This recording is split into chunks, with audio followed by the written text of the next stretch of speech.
berdoa selesai. Untuk mempersingkat waktu, kami persilakan untuk narasumber memaparkan apa kira-kira yang menjadi pelatihan kita hari ini. Kami persilakan. Oke. Assalamualaikum warahmatullahi wabarakatuh. Waalaikumsalam warahmatullahi wabarakatuh. Selamat siang dan salam sejahtera buat Bapak dan Ibu guru semua. Selamat siang, Bu.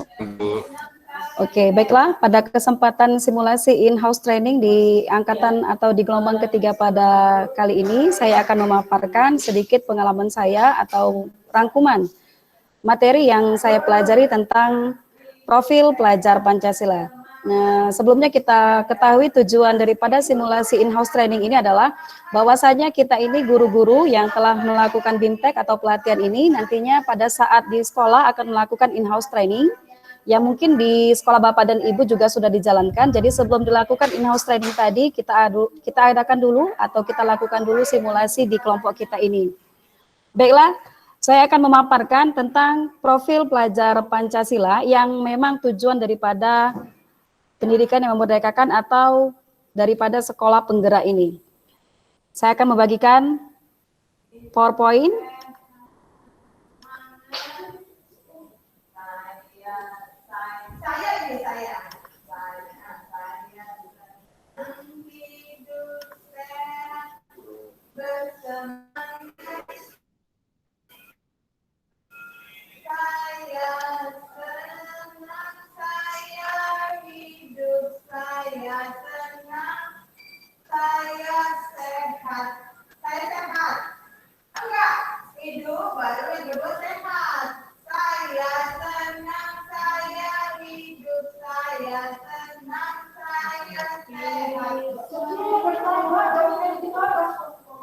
Oke, Bapak dan Ibu sudah kelihatan? Sudah, Bu.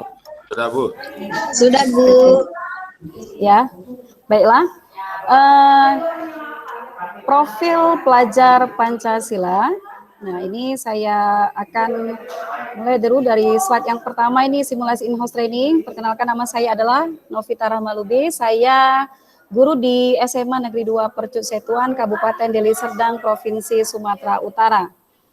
Nah, di program Sekolah Penggerak, kita lihat dulu latar belakangnya. Oke, latar belakang daripada kurikulum penggerak ini adalah pendidikan yang memerdekakan. Nah, pendidikan yang memerdekakan menurut filsafat daripada Ki Hajar Dewantara. Di mana pendidikan yang memerdekakan ini adalah tujuan pendidikan nasionalnya adalah membentuk siswa kita menjadi profil pelajar Pancasila. Nah, di mana profil pelajar Pancasila ini, kalau kita perhatikan di peserta didik kita, di anak-anak kita ini memang banyak sekali dekadansi moral atau penurunan moral. Oleh sebab itu, inilah yang membuat Kemdikbud atau pemerintah untuk membuat anak-anak kita itu lebih menghargai atau memiliki sifat profil pelajar Pancasila ini yang nantinya bisa diaplikasikannya ke dalam kehidupannya sehari-hari. Nah, baiklah, untuk profil pelajar Pancasila, ini kalau kita perhatikan ada 6. Ada 6 elemen yang ada pada profil pelajar Pancasila. Ini ada 6 dan beberapa ikonnya, jadi saya akan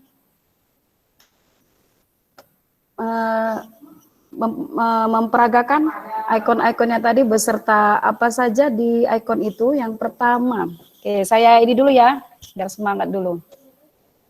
Boleh diperhatikan profil pelajar Pancasila. 1, berketuhanan yang Maha Esa, beriman, bertakwa dan berakhlak mulia. Yang kedua, berkebenyakaan global. Yang ketiga, bergotong royong. Keempat, mandiri. 5, kritis. Dan keenam, kreatif. Nah, jadi 6 ikon tadi atau 6 elemen tadi adalah profil pelajar Pancasila yang ingin kita ciptakan kepada peserta didik kita nantinya. Oke. Nah, baiklah, saya akan mengulas ke-6 elemen ini beserta implikasi-implikasi sederhana yang bisa dapat kita lakukan supaya anak didik kita ini bisa mengimplikasikannya ke dalam kehidupannya sehari-hari. Nah, Waalaikumsalam warahmatullahi Oke, ini yang pertama, beriman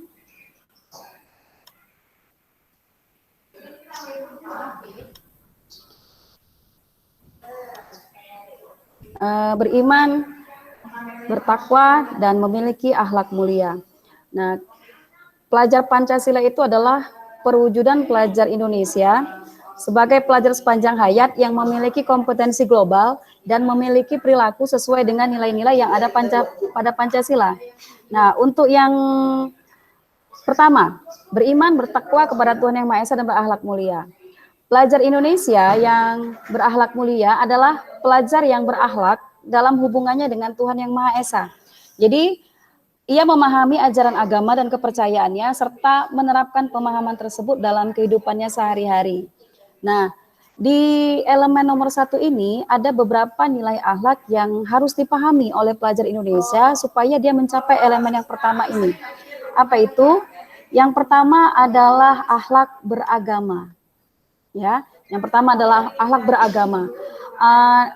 Apa contoh implikasinya sederhana? Contoh implikasinya itu adalah siswa memiliki kesadaran bahwa kehidupannya itu adalah anugerah dari Tuhan. Jadi sebagai perwujudan syukurnya kepada Tuhan, maka dia akan selalu mengingat Tuhannya dan melaksanakan ibadahnya dengan taat. Nah, kalau kita perhatikan pada saat ini juga kan, kita lihat peserta didik ini juga, ya, dalam beribadah juga sekarang sudah kurang. Nah, jadi inilah yang ingin kita kuatkan kepada anak-anak didik kita, bahwasannya kita ini adalah makhluk yang berasal dari Tuhan, jadi kita harus mengucapkan syukur dengan banyak beribadah kepada Tuhan. Nah, kemudian yang kedua itu adalah akhlak pribadi.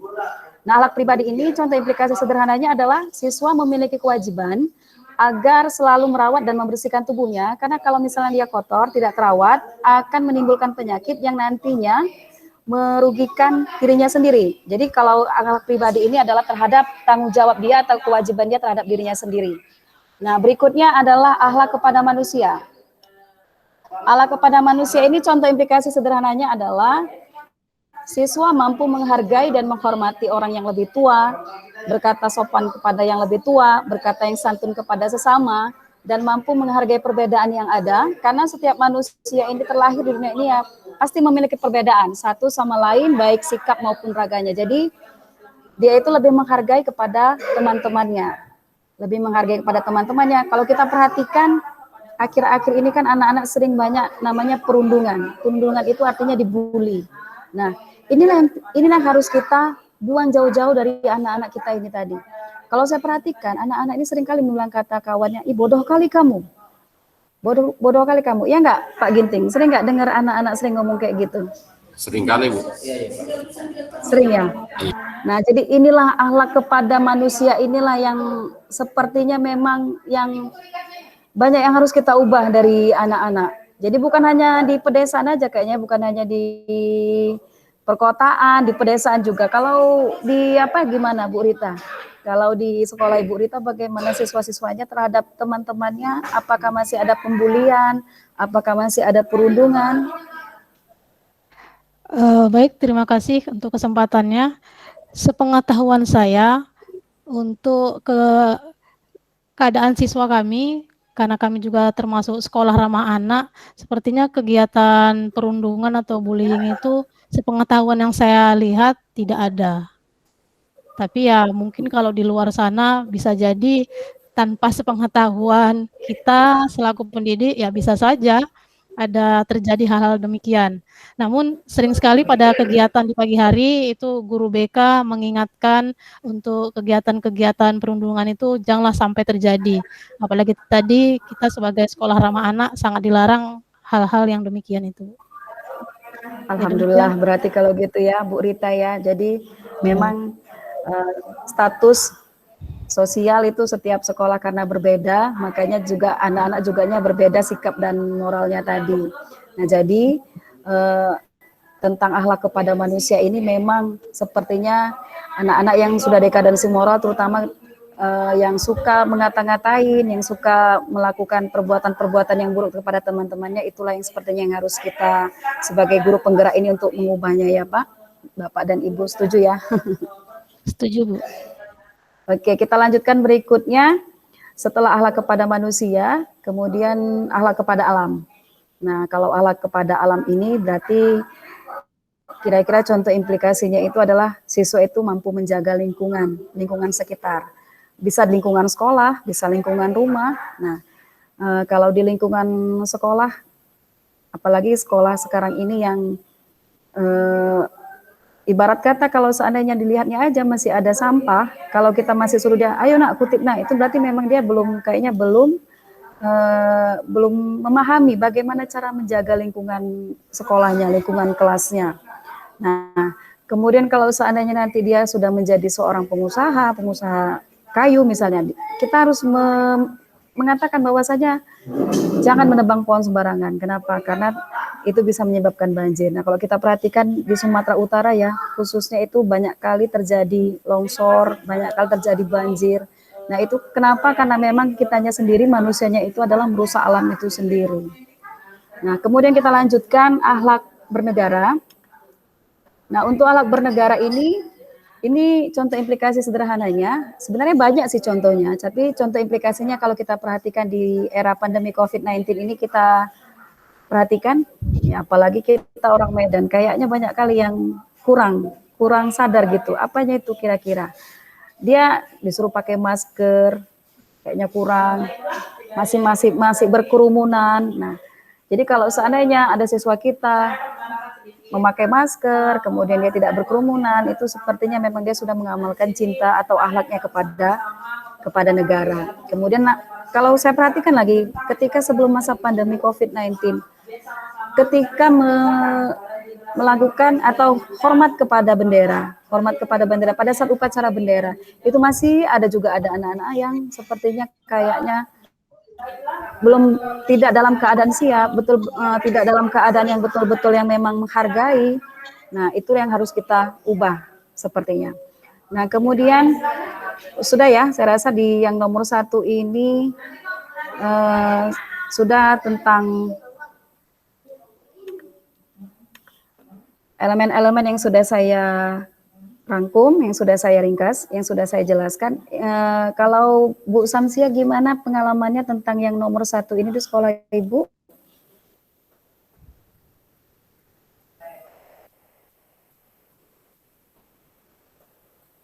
Mana tahu kita dari latar belakang yang berbeda, kami di Sumatera Utara, Ibu di Sulawesi. Halo Bu Samsia. Iya Bu, kalau di sekolah saya itu kami hanya berbeda suku, ya berbeda suku, keyakinan sama tapi suku berbeda. Namun alhamdulillah sampai saat ini tidak pernah terjadi bully tentang perbedaan suku. Ya tidak pernah terjadi bullying, tidak pernah terjadi pertikaian hanya gara-gara berbeda suku. Ya, cuma seperti itu keadaan di sekolah kami. Alhamdulillah baik. Masalah yang ini untuk yang pelajar Pancasila yang pertama ini, alhamdulillah di sekolah kami baik-baik saja.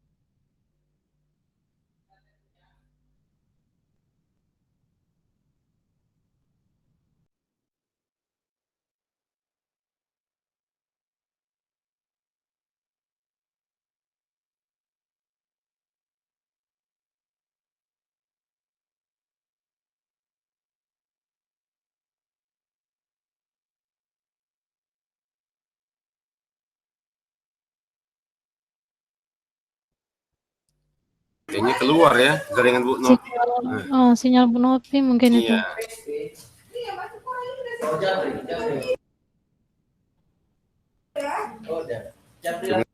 Apanya kan jaringan ini agak susah ya.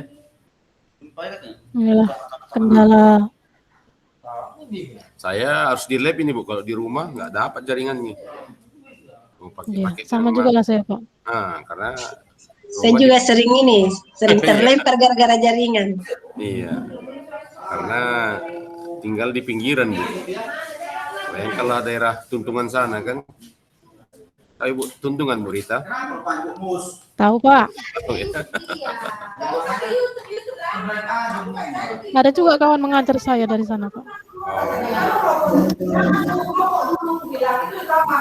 Oke, silahkan Bu Novi. Nah, terlempar kayaknya Bu Novi ya. Iya Pak. Oke, kita lanjutkan. Untuk yang kedua itu adalah, yang kedua saya sebutkan ikonnya, silakan Bapak dan Ibu menyatakan elemen apa dari ikon yang saya gambarkan ini. Oke, yang nomor 2. Berkebinekaan global. Oke, mantap Bapak dan Ibu. Berkebinekaan global. Nah, jadi berkebinekaan global ini saya sajikan dulu slide-nya.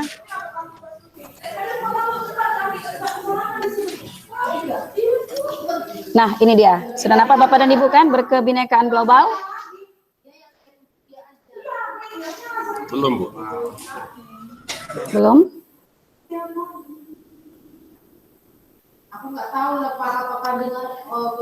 Oke, saya presentasikan lagi ya.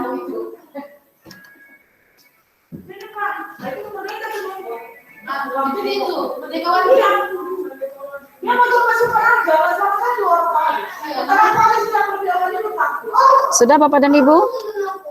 Sudah Bu. Sudah Bu. Oke, ini nomor 2, berkebinekaan global.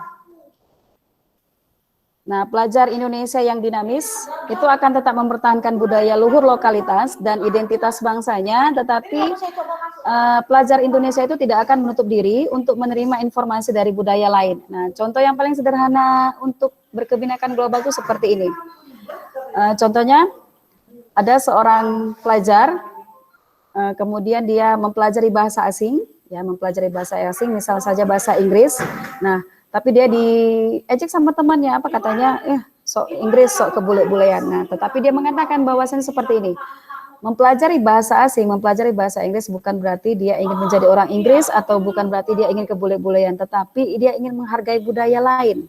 Nah, sebab kalau seandainya misalnya nih, kalau ada orang Inggris sudah datang ke daerah kita, apalagi nih kami ini daerah pesisir di pantai, mana tahu ada orang dari Inggris itu main-main ke pantai, kemudian bertanya, melakukan komunikasi dengan kita, seandainya kita tidak bisa menjawab, nah itu seolah-olah kayak kita tidak menghargai dia. Pastinya juga kan itu nantinya akan memalukan negara kita. Oh, ternyata orang Indonesia itu ternyata orangnya sombong-sombong. Nah, seperti itulah contoh daripada berkebinekaan global. Nah, apalagi kita ini yang terdiri dari beberapa suku. Jadi kita harus menghargai suku kita masing-masing. Contohnya kayak misalnya kita nih di Sumatera atau di Sulawesi ya, itu kalau ngomong logatnya kan agak sedikit ini ya, agak sedikit tinggi gitu. Berbeda dengan teman-teman kita atau kawan-kawan kita yang berada di daerah yang lain. Nah, jadi bukan berarti misalnya kita datang ke sana, terus kita bahasa kita juga agak bukan berarti kita tuh orangnya kasar, tidak. Tapi memang mereka juga harus mengetahui bahwasanya orang Sumatera ternyata ngomongnya logatnya dengan yang tinggi gitu kan, tapi bukan berarti kita itu sedang marah, tapi memang seperti itulah kultur daripada kita ini bahasa Indonesia yang terdiri dari Bhinneka Tunggal Ika. Nah, di kesempatan kali ini memang kita sudah dipersatukan yang ada di Sulawesi, ya, makanya saya bersyukur ada pelatihan ini bisa kenal sama Bu Samsia dari Sulawesi sana ya Bu.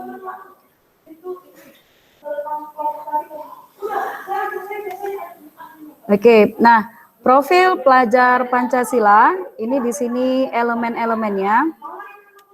Yang pertama, dia sudah pasti mengenal dan menghargai budayanya. Nah, kemudian yang kedua, kemampuan berkomunikasi interkultural dan interaksi antar sesama. Nah, kemudian yang ketiga, refleksi dan tanggung jawab terhadap pengalaman kebinekaan. Oke, itu untuk yang nomor 2. Nah, sekarang kita masuk yang ketiga. Nah, yang ketiga, ini saya kasih clue-nya juga. Nah, silakan Bapak dan Ibu. Yang ketiga ini, nah ini ikonnya ini berarti Gotong royong. apa ini Bapak dan Ibu? Oke. Gotong royong. Benar, Bapak dan Ibu, gotong royong. Nah, gotong royong. Ini gotong royong biasanya kita lakukan oleh siswa biasanya hanya sekedar bekerja sama. Jadi selama ini gotong royong yang mereka laksanakan itu biasanya hanya sekedar bekerja bersama. Nah, namun mereka tidak tahu untuk apa mereka bekerja bersama tadi. Jadi seharusnya gotong royong tadi ini memiliki atau menimbulkan sikap yang positif bagi mereka. Jadi memang apa saja sih sikap positif yang bisa ditimbulkan dari adanya gotong royong? Misalnya kita lah sebagai guru, ya sering sekali kita biasanya itu membuat siswa tadi ini belajar kelompok. Nah, seharusnya ketika pada saat pembelajaran kelompok tadi mereka ada positif, ada rasa positif, ada sikap positif yang bisa diterima oleh mereka. Apa saja sikap positif yang bisa dibentuk dari kolaborasi atau dari kerjasama? Yang pertama itu adalah peduli dan menghargai pendapat orang lain. Yang kedua, peka terhadap lingkungan sekitar. Yang ketiga, mau berbagi segala hal yang bisa mencapai keberhasilan siswa tadi. Jadi kata kuncinya itu adalah sama-sama mau berbagi segala hal yang dimana nanti hal tersebut itu bisa mencapai keberhasilan siswa. Nah, kalau Pak Ginting, itu biasanya gotong royong yang sering dilakukan di pembelajaran dalam kelas itu bentuknya seperti apa, Pak? Boleh diceritakan, sharing sama kami? Kami biasanya Bu, kalau gotong royong, yang pertama mungkin gotong royong di sekolah, gitu. Misalnya membersihkan musola di sekolah, membersihkan itu artinya lintas agama Bu. Jadi misalnya siapa yang piket dia membersihkan tempat musola. Jadi dalam arti bukan membeda-bedakan agama, itu yang pertama Bu. Lalu yang kedua adalah bergotong royong ini membantu beban. Misalnya ada siswa yang bermasalah dalam keuangan, misalnya ada yang meninggal, itu juga bergotong royong Bu, dengan membagi-bagi apa yang ada dimiliki oleh di rumah gitu Bu. Jadi inilah yang kami kembangkan di sekolah kami pada umumnya. Terima kasih. Oke, terima kasih Pak atas pengalaman dari sekolah Bapak. Nah, oke, baiklah, kita lanjutkan untuk yang berikutnya. Itu adalah ya elemen yang keempat. Elemen yang keempat ini kalau saya kasih clue-nya itu Mandiri. ini. Oke, benar. Mandiri. Nah, ya Bu Samsia, terima kasih. Ini mandiri. Jadi elemen berikutnya, elemen yang keempat itu adalah mandiri. Nah, pelajar Pancasila menyadari sikap mandiri sudah seharusnya menjadi bagian dari dirinya. Mandiri berarti ia bisa mengendalikan emosi, sadar atas kemampuannya, dan mampu mengatur pikiran dan perasaannya untuk mencapai sebuah tujuan. Nah, kalau kita perhatikan, untuk beribadah saja, mereka sudah, kalau kita perhatikan itu untuk ibadah atau sholat saja itu harus disuruh-suruh dulu. Jadi ketika dia masih belajar juga masih karena keterpaksaan, beribadah juga masih karena keterpaksaan, itu sepertinya memang belum ada kemandirian di dalam dirinya. Jadi kalau untuk anak-anak yang sudah bisa dia mengontrol, mampu dia berbuat segala sesuatu itu berdasarkan daripada kesadarannya, itu berarti dia sudah dikatakan dengan mandiri. Nah, kemudian berikutnya yang kelima. Nah, yang kelima itu ini ikonnya.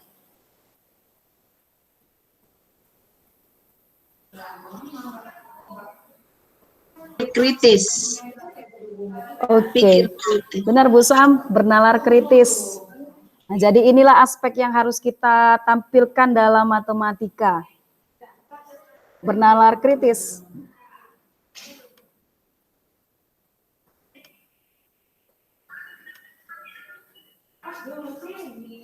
Pelajar Indonesia itu harus bisa mengolah informasi yang diterima secara objektif.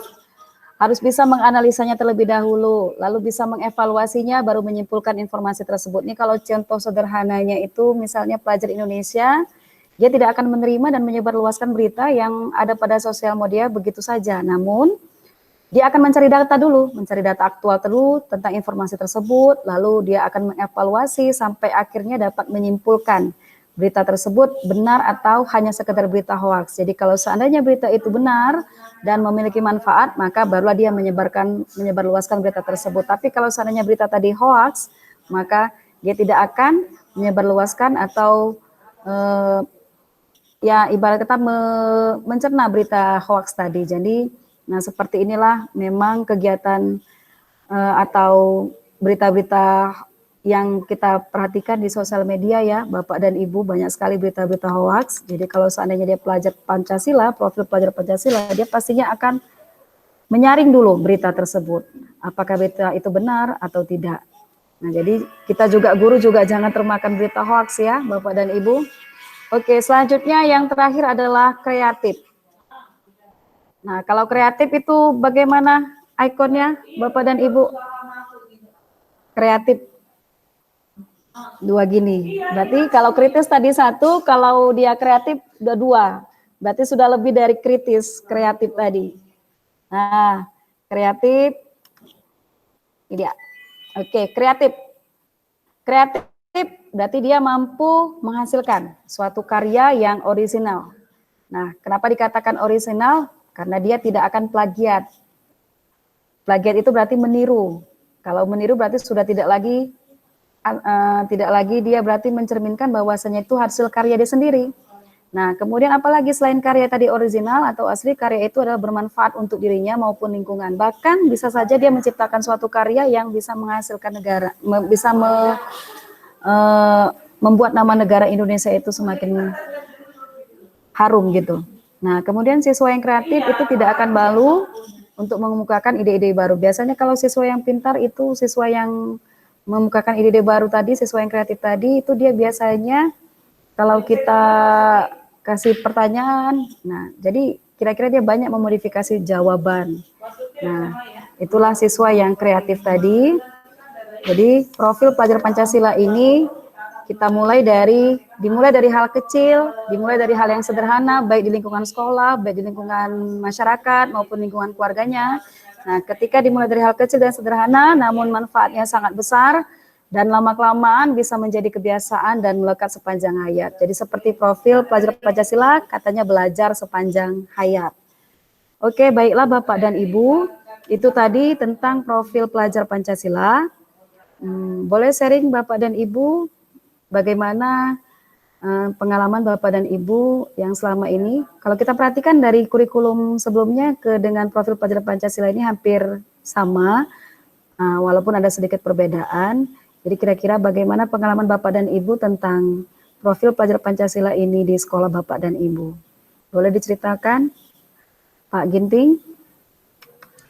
Kalau di sekolah saya, ini mungkin beberapa dari profil Pancasila ini sudah terlaksana dengan baik, cuma memang ada beberapa yang perlu ditambahkan. Jadi mungkin terutama di nalar kritis sama kreatif. Jadi ini mungkin yang perlu ditambahi. Jadi inilah mungkin sebagai tantangan saya di sekolah untuk menumbuhkan profil Pancasila ke depannya. Ini kira-kira gambarannya, Bu. Terima kasih. Oke, terima kasih Bapak dan Ibu sekalian. Itulah tadi pemaparan saya tentang profil pelajar Pancasila. Mudah-mudahan kita sebagai guru penggerak ini bisa melaksanakan pembelajaran yang nantinya akan menciptakan anak-anak didik kita ini menjadi profil pelajar Pancasila yang diharapkan oleh pembelajaran atau pendidikan yang memerdekakan sekarang. Terima kasih. Semoga pemaparan saya ini bermanfaat untuk kita semua. Setelah itu saya berikan waktunya kepada Pak Ginting untuk menutup presentasi ini. Silakan Pak. Oke, jadi mungkin penjelasan Ibu cukup untuk menjelaskan bagi kami dan mudah-mudahan bermanfaat bagi siswa di sekolah. Jadi sebelum kita akhiri ini, mari kita berdoa menurut agama dan kepercayaan kita masing-masing agar apa yang kita pelajari satu hari ini bisa bermanfaat. Berdoa dimulai. Berdoa selesai. Kami serahkan kembali ke fasilitator untuk menutup. Oke, Bapak dan Ibu, terima kasih atas perhatiannya. Bapak-bapak dan ibu-ibu guru yang hebat, mari sama-sama kita melaksanakan kurikulum penggerak ini di sekolah kita, karena walaupun ini memang baru, tapi sepertinya memang kita harus betul-betul kerja keras ini nampaknya. Wabillahi taufiq wal hidayah. Assalamualaikum warahmatullahi wabarakatuh. Waalaikumsalam warahmatullahi wabarakatuh. Terima kasih Bu Novi. Pak Imam punya saya nggak kerekam. On kamera, Pak. Lupa ngerekamnya. Sampai Imam terekam. Pak Mansur.